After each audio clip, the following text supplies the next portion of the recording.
최근 세계적인 경기 하강으로 성인뿐 아니라 청소년들의 위법 행위가 늘어나고 있는데요.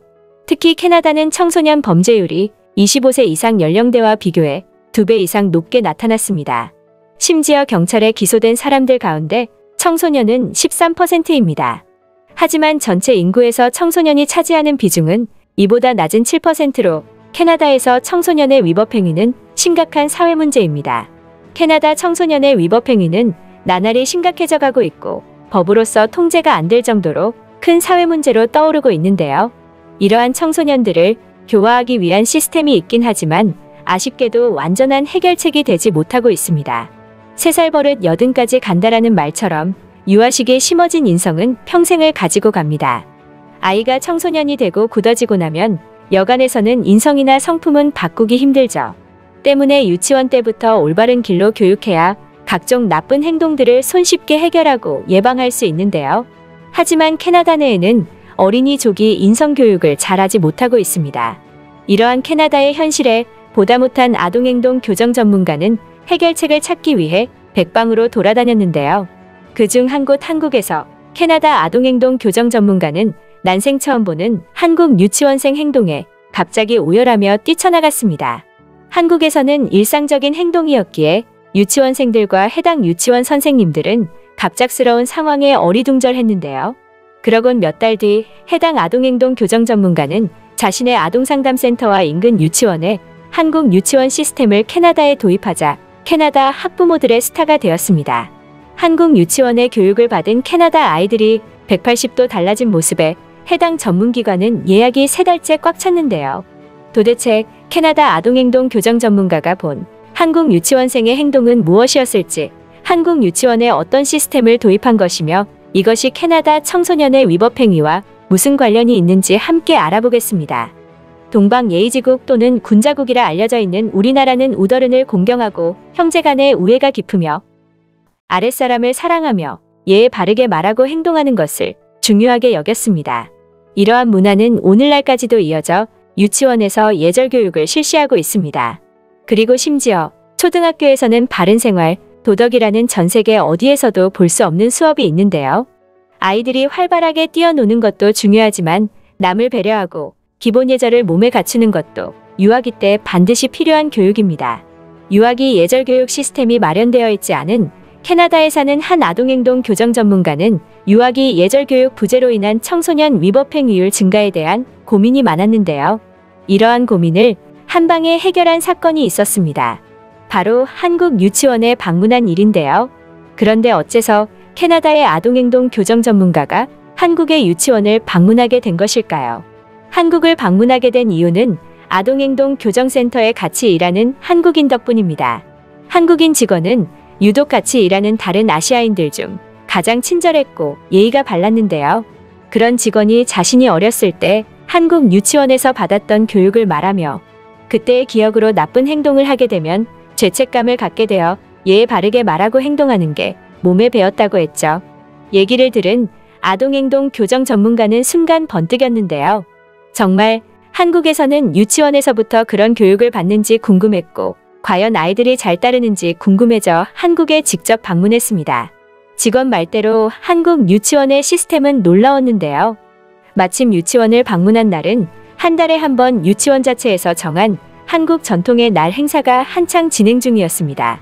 이날에는 아이들이 비석치기나 팽이를 돌리고 떡매도 치며 즐거운 시간을 보내기도 하지만 차를 마시는 시간도 있었습니다. 다도상을 앞에 놓고 아이들은 모여 앉아 차를 마시며 서로의 장점을 칭찬하기 시작했는데요. 장난기 많던 아이들이 곧바로 차분해지면서 친구와 자신을 존중하는 시간을 가졌습니다. 또 한국 유치원에서는 3년의 시간 동안 54가지 덕목을 배우는데요. 바른가치 미덕학교 프로그램입니다. 선생님들이 질서, 예절, 배려, 양보, 경청, 인내와 같은 덕목들을 아이들이 항상 생각할 수 있게끔 환경을 만들어주죠. 5세반 아이들은 한 달에 1가지, 6세는 한 달에 2가지, 7세는 한 달에 3가지씩 덕목을 생각하고 실천할 수 있도록 유도합니다. 효과는 아이들의 놀이 시간에 볼 수 있는데요. 친구야, 내 말에 경청 좀 해줘. 왜 너 말만 해? 이번에는 내가 양보할 테니까 다음에는 내가 양보 좀 해줘. 우리 질서 좀 지키자. 아유 난리야와 같은 말이 아이들의 입에서 자연스럽게 나옵니다. 어른들보다 더 예에 넘치는 모습은 귀여우면서도 대견한데요. 한국 유치원에서는 독서토론 활동도 인성교육의 일환입니다. 아이들이 그룹을 만들어 선생님이 추천한 몇 가지 책 중 읽고 싶은 책을 선정하면 집으로 돌아가서 부모가 책을 읽어주고 아이들은 유치원에서 책 내용을 토론하는데요. 자신들이 토론회 회장과 간사를 정해서 스스로 벌이는 토론이죠. 아이들은 토론을 하는 여러 방법과 과정을 통해 자신의 의견을 표출하고 남의 의견을 받아들이는 법을 배우며 한 단계 더 성장하게 됩니다. 중요한 것은 아이들이 스스로 경험하고 체험한다는 것입니다. 입으로 가르친다고 아이들 인성이 자라고 세상을 살아가는 미덕이 몸에 배는 것은 아니죠. 그러한 교육 환경을 제공하는 것이 한국 유치원의 역량이었습니다. 캐나다에서 문제의 아이들만 보다가 한국에서 착하고 예의 바른 학생들을 본 아동행동 교정 전문가는 감동하며 눈물을 흘렸는데요. 한국 유치원의 예절교육은 자신이 그토록 찾던 것이었습니다. 아동행동 교정 전문가는 바로 캐나다로 달려가 한국 유치원 예절교육을 캐나다에 적용했습니다. 한국 유치원의 예절교육은 꽤나 효과적으로 먹혀 들어갔습니다. 아직 어리지만 친구들을 이유 없이 때리고 선생님의 말까지 듣지 않고 매 수업마다 맘에 들지 않으면 소리치던 원생이 있었습니다. 주변 사람들 모두 저 아이가 나중에 큰 잘못을 저지르지 않을까 걱정할 정도였죠.